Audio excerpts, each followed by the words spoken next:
This question is asking, what ideas do I have for how I will continue to engage in activities to improve my teaching practices? So I think that good evidence of this is the 3 projects that I did. So in my PowerPoint, I talked about, briefly said what project 1 was, and then I gave a hyperlink for where you can find my project 1.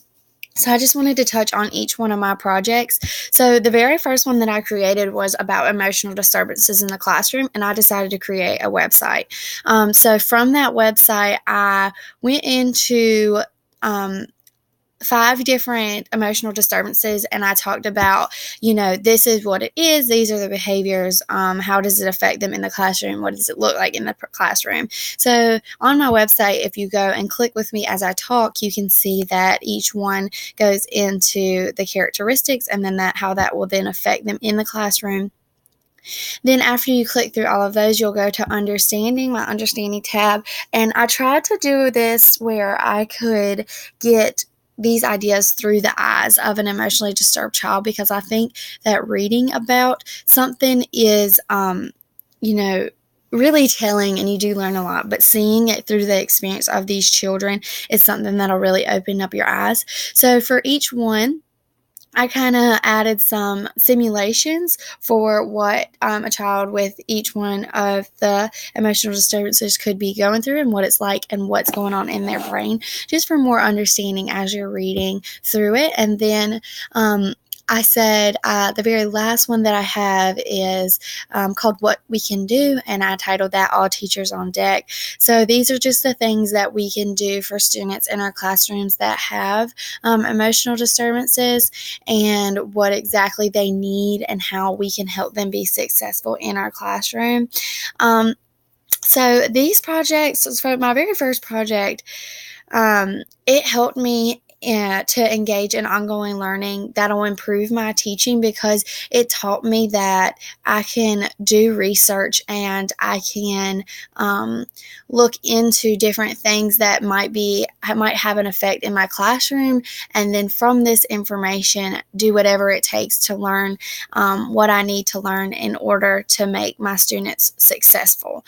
So for example, for emotional disturbances, I chose to do that as my first project because in my internship, I have a student who has really severe OCD and anxiety. So I decided that I wanted to learn as much as I possibly could about OCD and anxiety, and that kind of opened me up to other things. But wanted to learn as much as I could about those two so that I could help this student in my classroom. So, this project has taught me that I can always learn. And when every single year there's going to be a new student that comes into my classroom who's not exactly like the last, and that I have to keep learning in order to improve my teaching.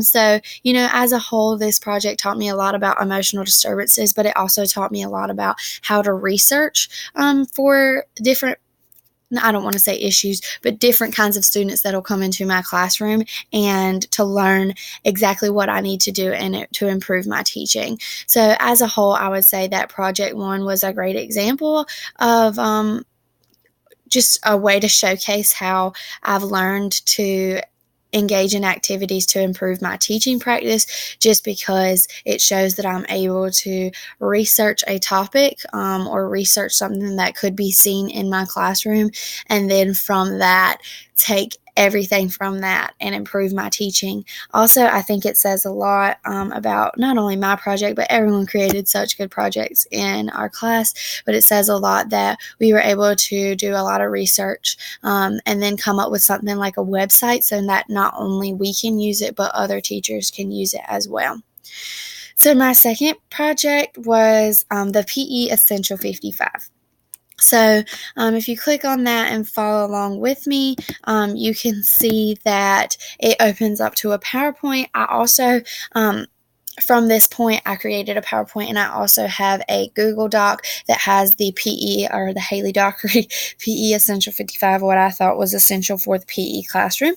So basically all I did was I talked about the Essential 55. Well, I first read the book. So the Essential 55 is a book written by Ron Clark, and it gives teachers the essential 55 rules to use in the classroom in order to be successful and building lasting relationships with their students. So each book kind of lists, or in the book, it will list the rule and then explain the rule and why it's one of the essential 55. So when I first picked up the book, I was like, okay, well, I don't really see how this could affect my career because I do ultimately want to be a PE teacher. So I don't really understand how this book has anything to do with what I want to teach. So I kind of just put it down.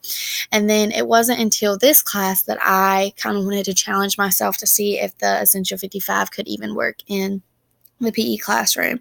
So what I wanted in the end was to create my own essential PE 55, and I actually did that at the end, and I have a Word document to show that.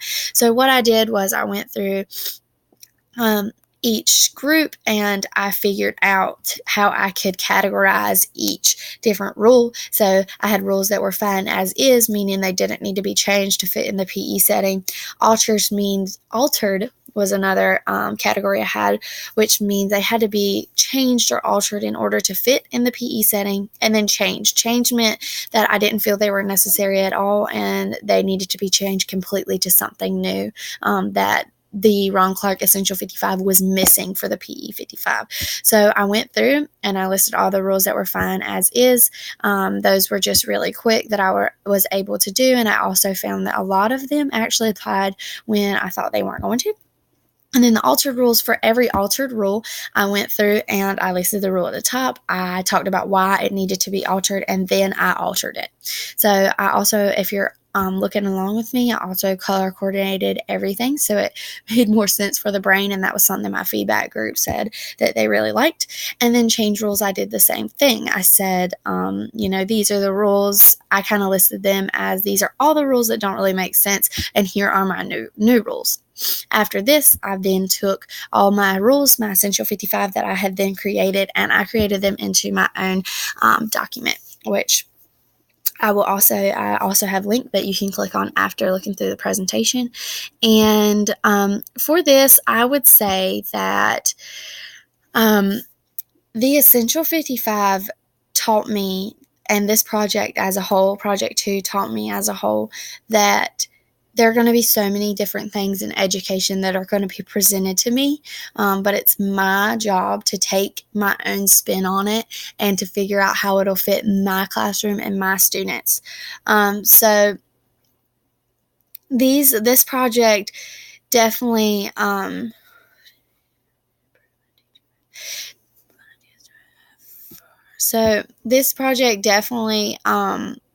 helped me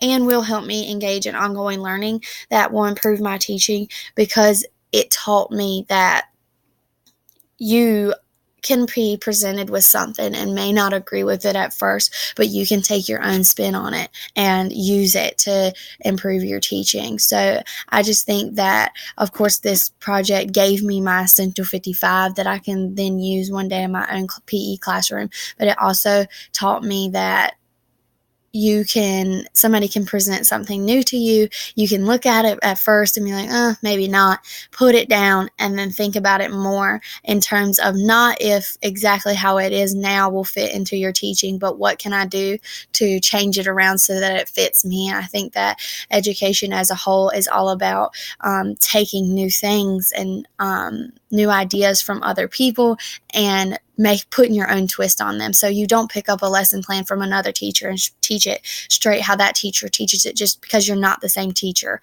So you pick up that lesson plan and you alter it so that it fits your personality and your students. And I think that's kind of what this project taught me. And then I think that's just how it's going to help me, engage in ongoing learning, because taking something and flipping it to fit your needs, you have to learn and know who you are and who your students are, and able to be able to do that. And I also think this will improve my teaching because it opened my eyes to the idea that any good idea can be changed to fit your needs and the needs of your students. So the very last project that I did was developing my teaching philosophy. So I would definitely say that this was by far one of the most interesting projects that I ever had to do, because I struggled a lot with it, because I wanted to have a really good teaching philosophy by the end, but after all my work, I didn't come up with a teaching philosophy. So if you follow along with me and click the hyperlink, you'll see that I went through, and what I did was I looked at the the different learning theories, and then I talked about each learning theories and the ideas that surround them. So ultimately what I did was I took the learning theories and I broke them up into different sections and how they would work into my future teaching philosophy. So from that point, I made an entire video that talked about, my findings and everything that I learned throughout the project. So like I said, I never really came up with a teaching philosophy, but it did move me a lot closer to coming up with my teaching philosophy. So at the end, you'll also see where I hyperlink my videos if you would like to watch those, because that's where the bulk of my project is, where the actual project or the actual PowerPoint itself is more just information for the reader so that they can ultimately understand the videos. So if you want to open those up. And then the very last slide that I have is resources to help develop your teaching philosophy. So I figured that I had a really hard time developing my teaching philosophy, and it got to a point where I was just completely lost, and I Googled, how do I develop a teaching philosophy? And those were the two resources that came up, and they helped me quite a bit. So I figured I'd hyperlink those for the other students in the class who felt that they might need help if they were trying to develop their own teaching philosophy. So with this project, I learned so much about myself and what I believe in as a teacher. And I think that this really improved, my teaching practices, or just, it helped me engage in ongoing learning that will improve my teaching, because I took the time to really think about my own teaching philosophy and my own thoughts on teaching and all of that.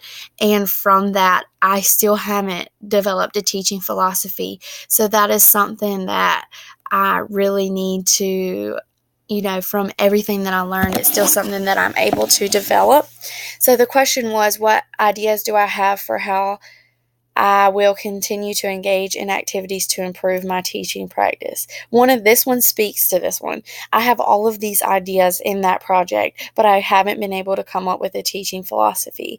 And once I do take all of this information that I've learned and improve it to my own teaching philosophy, that's only going to improve my teaching practices. So although I feel like my 3 projects do speak a lot to this question, I think that my project 3 speaks the most to it, because it directly answers, these are all the ideas I have. This is what I'll continue to do to this project, and that's how it will improve my teaching practices. So my ideas are that I agree with, humanism, and that I agree with behaviorism. I believe in all these different things. Those are my ideas. From that point, what I want to do is to take all the information I learned and to continue to develop that. Once my teaching philosophy is developed, that can only help me and improve my teaching practices. So like I said, although I feel all 3 of those, all 3 of my projects really speak to this question, I think that Project 3 screams to this question, because it really is just so important when it comes to what the question is asking. So as a whole, the question, what ideas do I have for how I will continue to engage in activities to improve my teaching philosophy? The 3 projects speak to my ideas. So the first, my ideas with emotional disturbance, that's just an idea that I have, and I'll continue to engage in dealing with students who have emotional disturbances. And the more practice that I get with students who have an emotional disturbance, the more I will improve in my teaching practices. For the PE Essential 55, my ideas were that I created the Essential 55 for PE to continue engaging in that. That'll definitely be applying those Essential 55 and trying to teach those Essential 55 and seeing how well they do actually work in the classroom. And from that, it'll only improve my teaching practice, because I'll be evaluating if the Essential 55 actually do work, or if I need to cut down the Essential 55, that kind of thing. And then, like I said, the third project just speaks volumes to this. So I have all my ideas surrounding my teaching philosophy. I'll continue to develop my teaching philosophy, and from that point, it can only improve my teaching practice.